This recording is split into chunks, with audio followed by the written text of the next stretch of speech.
If you clicked on this video today, chances are you struggle with people pleasing.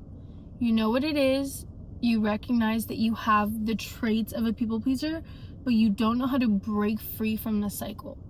It becomes a loop and something that's automatic within you. Just like checking your phone in the morning as soon as you wake up, that's a bad habit. So is people pleasing.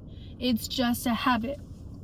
It is not part of your identity. It is not your personality. It is something that you can stop doing, but you have to choose that and recognize why it is not benefiting you overall. I'm gonna go over a few things with you today that'll give you a different perspective of people pleasing, and hopefully you get so grossed out by these things, and not with yourself, just by the habits, and you stop people pleasing for good. Number one, people pleasing is a form of manipulation. It's unconscious manipulation, but nonetheless still manipulation. It's manipulation because oftentimes these types of people, they will give just to come across as agreeable, likable, or charitable. And what they expect back is reciprocity. Another thing is people pleasing also causes you to push other people away. People pleasers don't have strong enough boundaries. And so they expect other people to bend their boundaries. Over time, people will pick up the lack of boundaries that you have. And the reason why this will make somebody uncomfortable once they pick up on these things is because how are you going to be loyal and reliable and a good person whenever you can't even be that for yourself? It doesn't really add up. So it actually pushes other people away. People tend to have more respect for others when they can see that that person has respect for themselves. So how you demonstrate that respect for yourself is having boundaries. So important. Having standards. Being able to say no even if it makes you uncomfortable.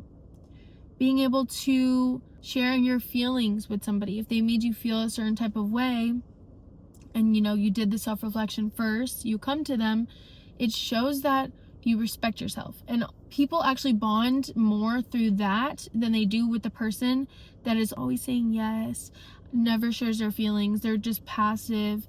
It's not as mature.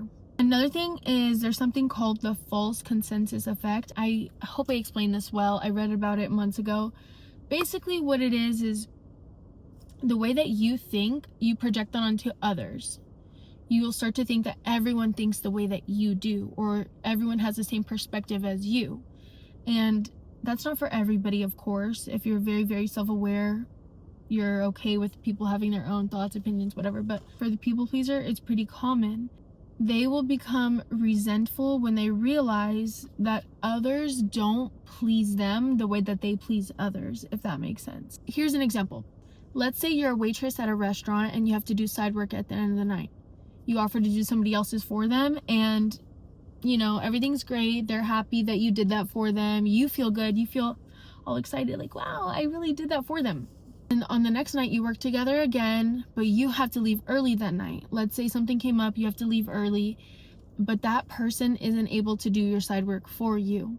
You start to become resentful because the energy wasn't reciprocated.